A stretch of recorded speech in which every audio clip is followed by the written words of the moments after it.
It's becoming one of the longest waits in Formula One, Lando Norris to win a Grand Prix. Once again, another second place at the Brazilian Grand Prix.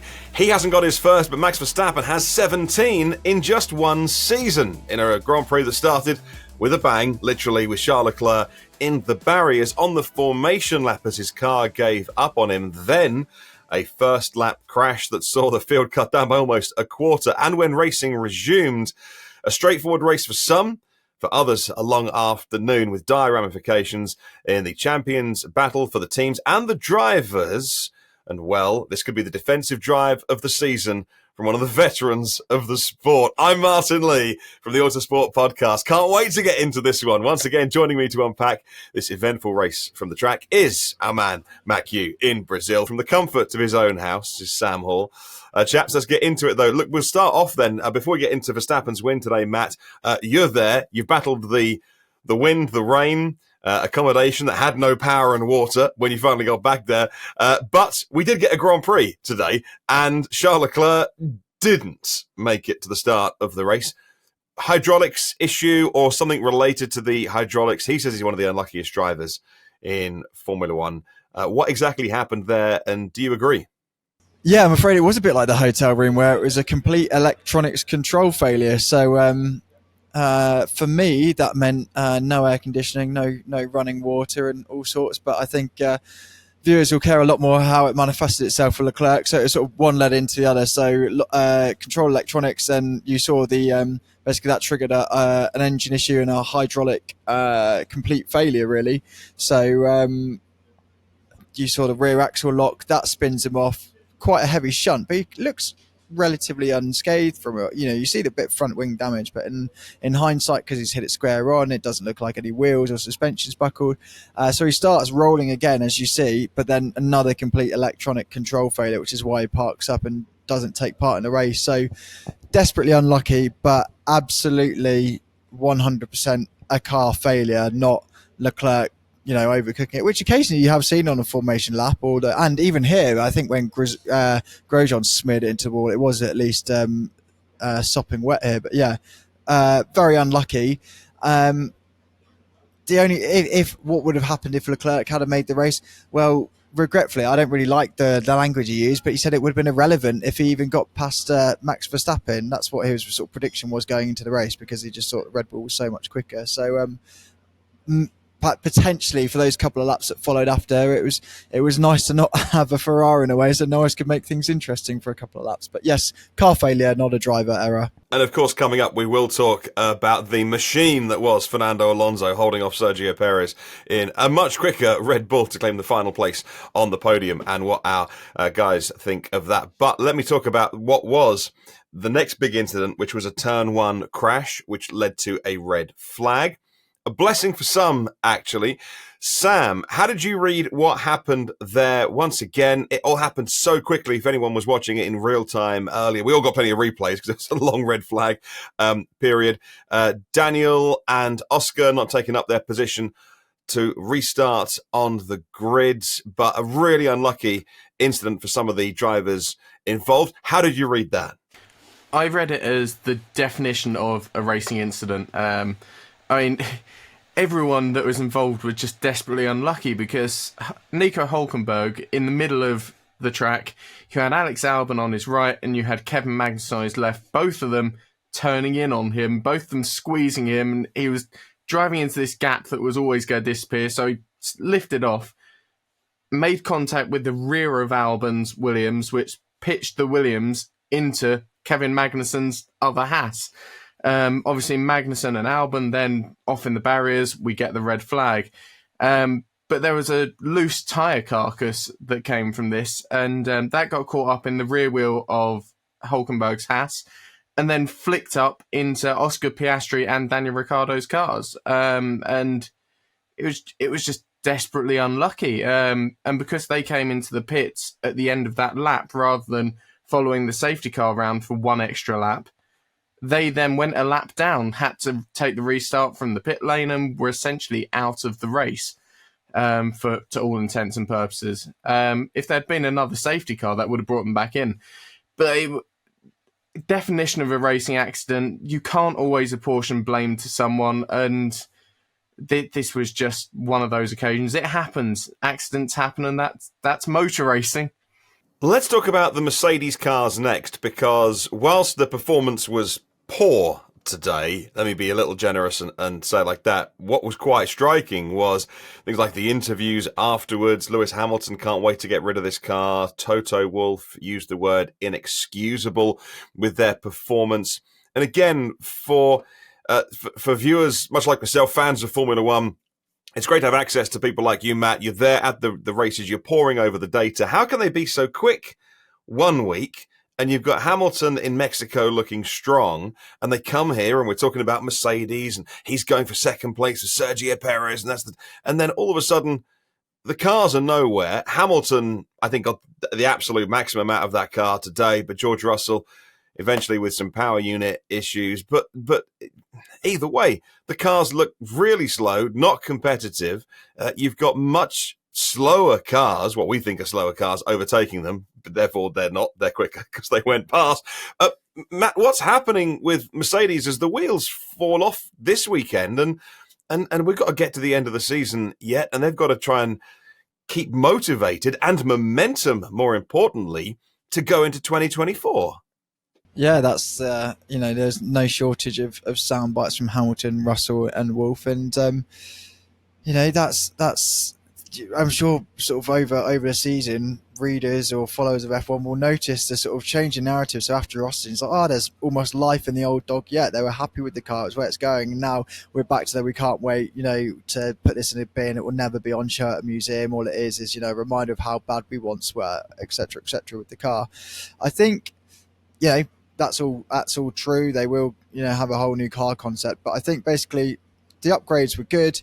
But speaking to people at the team, it sounds like Mercedes were here rather than were more sort of focused basically on what went right last year and how they could improve on that to sort of obviously bring about results and how they could adapt a new car to that. And basically they went to the conclusion of we need to add more downforce, and as was particularly clear in Austin, with a sprint race format, you only get one FP1 session before Parc Fermé comes in, so only an hour to sort of really refine the car, and basically they got it wrong. So you saw much more downforce, and that left them as absolutely a sitting duck in a straight line. The pace, particularly when I think Perez came tearing past on a run to turn 3 with DRS, you saw how slow they were in a straight line, and they didn't get the downforce benefits. They still had the drag, and because basically everyone suffered in the heat with extreme degradation, you like Lewis, who's obviously renowned, or Hamilton, who's obviously renowned for sort of managing the tyres, and sort of added the down and the extra downforce, which then helps with tyre degradation itself. Neither of those had a reward. Neither of them paid off because everyone was suffering on the tyres completely. Really, the hards were unusable. The mediums degraded just as fast as the softs, which is why even the medium runners who were Sargent and forgive me, I think I think it was just Sargent, started on the mediums. But then as soon as a red flag, he used that as an opportunity to ditch them after one leg and then softs till the end because they were just such a poor tyre.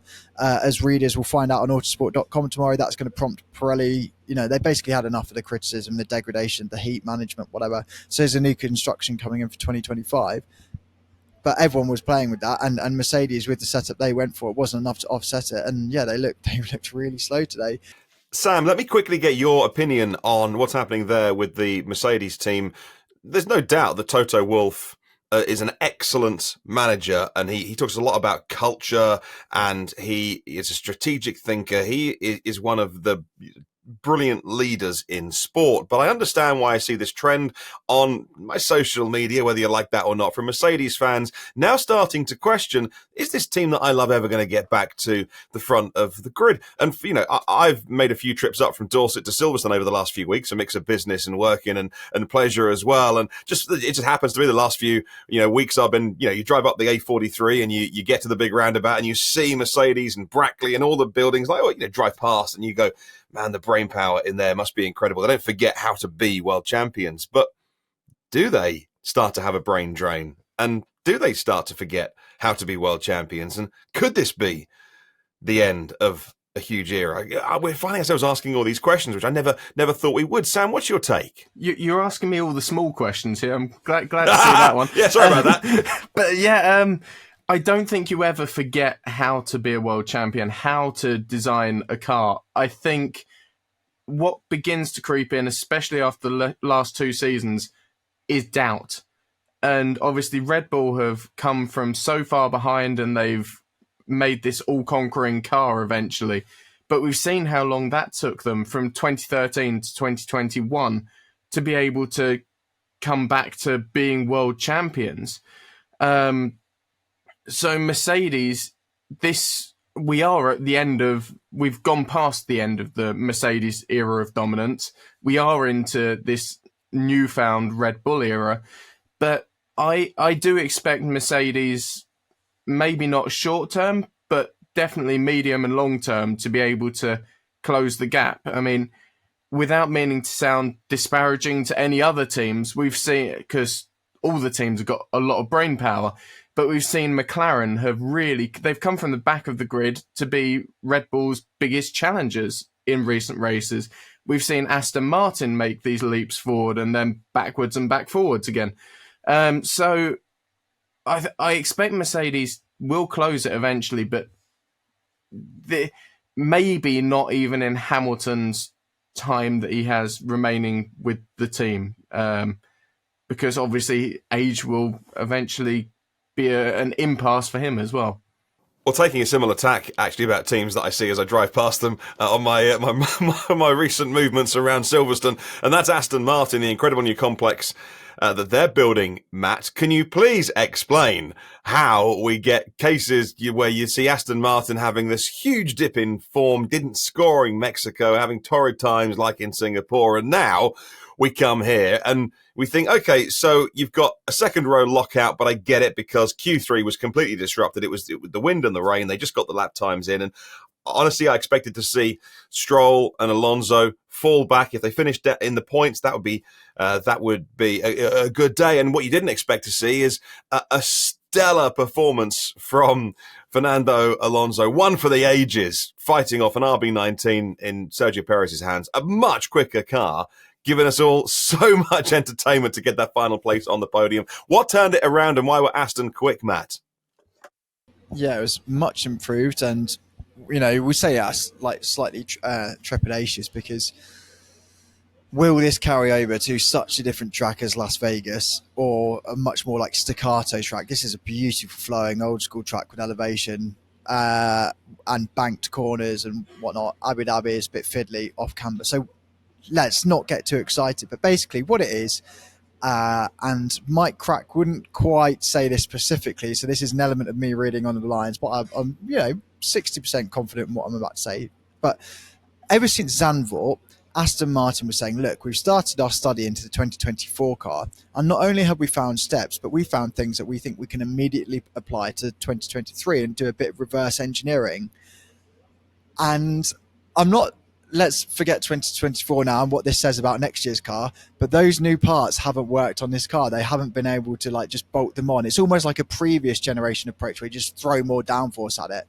Well, that doesn't work anymore. It's got to be almost conceived from the start or everything to work together, which is why, loads of teams have talked about this season about only doing limited upgrades because they need to change crash structures, architecture, whatever. So basically, they said they reviewed or they looked at Brazil in isolation and thought, how can we set the car up for this? Some of that will be, wing trims, whatever, just general car setup. But I think fundamentally they, whether it's a floor, which is a big area of concern, I think there are some of those upgraded parts which Aston have ruled that certainly for this year's car have been ineffectual or maybe taken a backward step. So they've lobbed them off for this weekend. That's given them a step forward.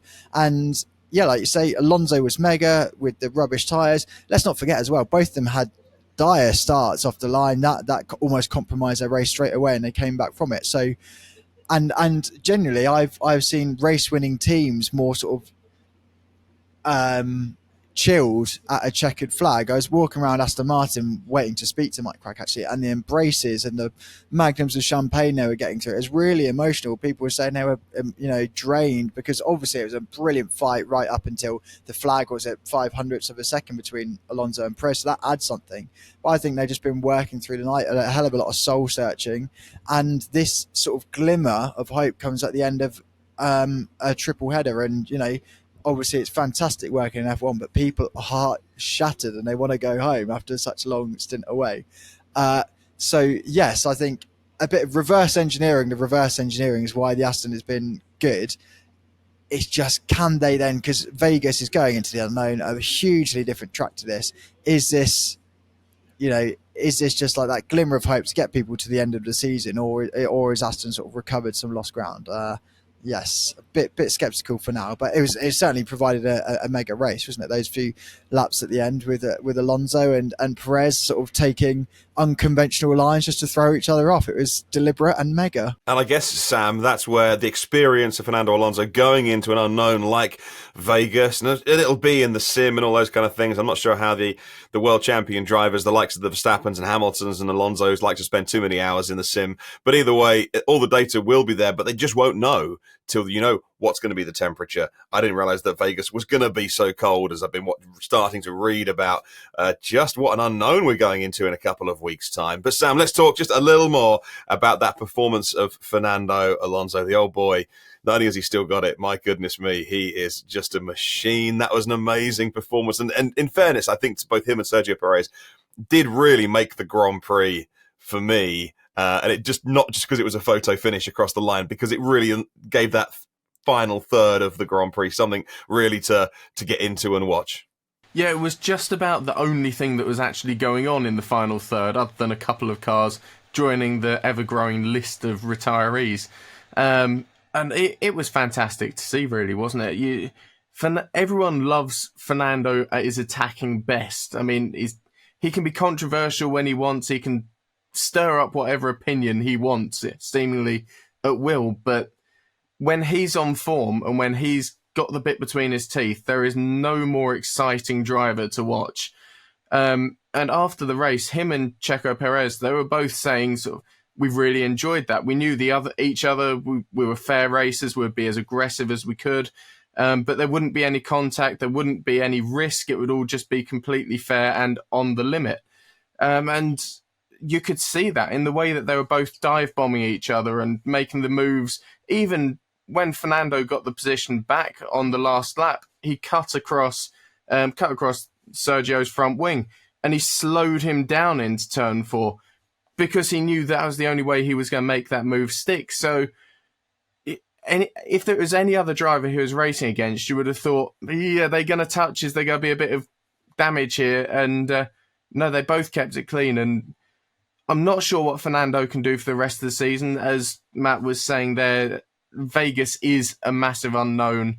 And Abu Dhabi, I think we're expecting Max just to run away with it again. So maybe this is the highlight of his season. This could be sort of his favourite podium, if you like, for this season. All right, Matt, before we go, I've got to ask you about Lando Norris and Max Verstappen. In fairness, Lando did get side to side with Max just at that one moment to give us just something before Max decided to drive off into the distance. If it hadn't been for Mexico and Lando starting out of position, if I may say that, it would have been 6 podiums, I think, definitely in a row, but we can't rewrite history. But either way, Lando Norris still hasn't got that first win in Formula One, but he did leapfrog Carlos Sainz today in the standings, just 4 points behind Fernando Alonso. Could end up finishing 4th in the Drivers' World Championship. And again, it's been a long season, but just cast your mind back to when we first saw that tractor of a McLaren. Matt, how impressive have you been with Lando's performance over the weekend? And also perhaps just a word on just turning up in Formula One at a time when he's probably not got a chance to win unless Max Verstappen has a mechanical or a moment of madness or just a huge piece of bad luck. I'm a huge admirer of Lando Norris's talent and speed, but I have to say I really needed him to, personally, I needed to see him battle Max today, because after Austin and the way he just gave up position into turn one in the sprint race yesterday. And okay, a lot of drivers have the mentality of just let Max go, but there has been a win there. Like I thought Norris really needed to be a bit more aggressive with Max. That's not to cause an incident or because I don't like Max. It's just because if you think about like the psychological battle that's going on when the McLaren is eventually, hopefully, competitive enough to rival Red Bull properly at every race, Verstappen needs to know he's got someone that's not going to give him room all of the time and a free pass. So, you know, with the media centre here, for example, we've got a great view of turn one. Very fortunate. One of the redeeming features of a media centre that did catch fire this weekend. But, you know, I went to watch the sprint race start yesterday and into turn one, and Verstappen's already ahead, and you turn around to watch the replay and he's been given such a wide berth. You think what Verstappen did to Leclerc or Sainz, in Austin, where they run them close. I'm not necessarily always condoning that kind of squeezing, but someone needs to do that to him. And so I was happy when Norris made it a lot more challenging, a lot more difficult. And I think you look at after the massive shunt at the start, it was a race that ran uninterrupted. So for there only to be an 8-second gap is actually really encouraging. What's that? A little over a tenth of a second a lap, I think, if the maths off the top of my head works, is to make up that gap, and that is catchable over one winter. So you start getting a bit excited. But Verstappen was slow. I think a bit of pace and tyre management in the final lap. So that gap probably comes around a bit. But yeah, the McLaren was uber competitive this weekend, which is really exciting. And I'm sure Norris is getting frustrated, and will have registered that both his former Australian teammates have got to the top step of the podium. But surely it is coming. He's a good racer. McLaren are super impressed by him. And to throw back to the conversation we're having earlier about Mercedes and the fall from grace, well, I think I'm not going to.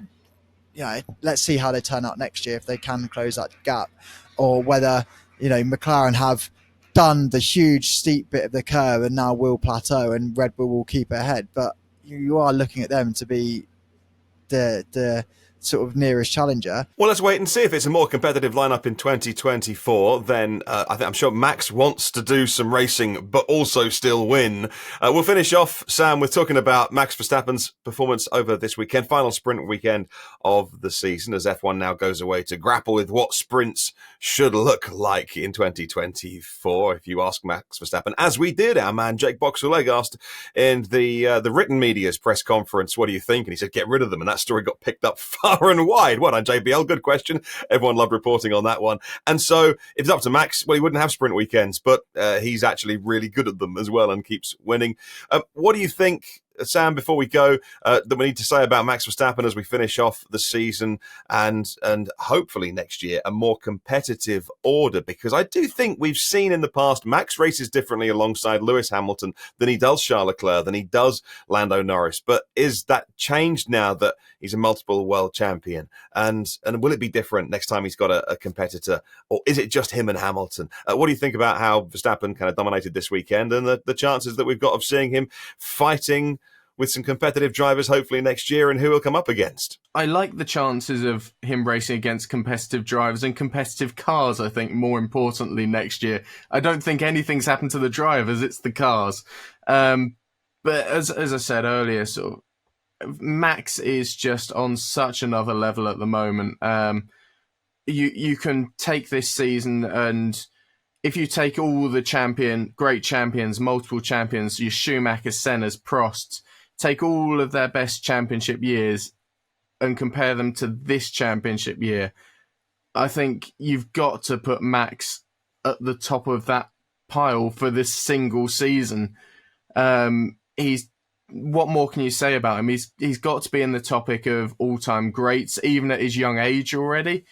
And that might not be popular with Hamilton fans or fans of some other drivers, but you've got to concede what he's doing is incredible.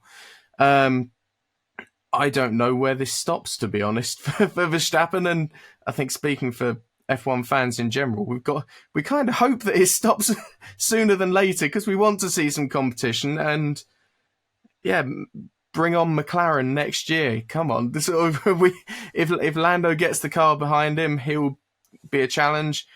I think Max is different against Lewis to other drivers because Lewis was the driver he had to knock off the pedestal, whereas he's now that driver other people are targeting. So the boot's on the other foot. But what else can you say? It's dominant, brilliant, incredible. Yeah, take your pick of superlatives about Max. Well, so much that we didn't get to. Congratulations, of course, to Lance Stroll for finishing fifth as well. Those AlphaTauris, and certainly in the hands of Yuki Tsunoda, looked quick today. Lots we didn't get a chance to talk about, but we will on the Autosport podcast. A quick plug for that. We do it after every Grand Prix. At least for an hour or so, we have a good look back at the big talking points, which we don't always get a chance to do here on the video. Thank you so much for watching. We'd love to know what you think of today's action of the season as well. Leave us a comment below. We love to read what's on your mind. You are subscribed, aren't you? Yeah, of course you are. But if not, hit subscribe if you like this so you never miss a video that we make. A couple of weeks till Vegas. Can't wait. Thanks for watching. See you on the next one.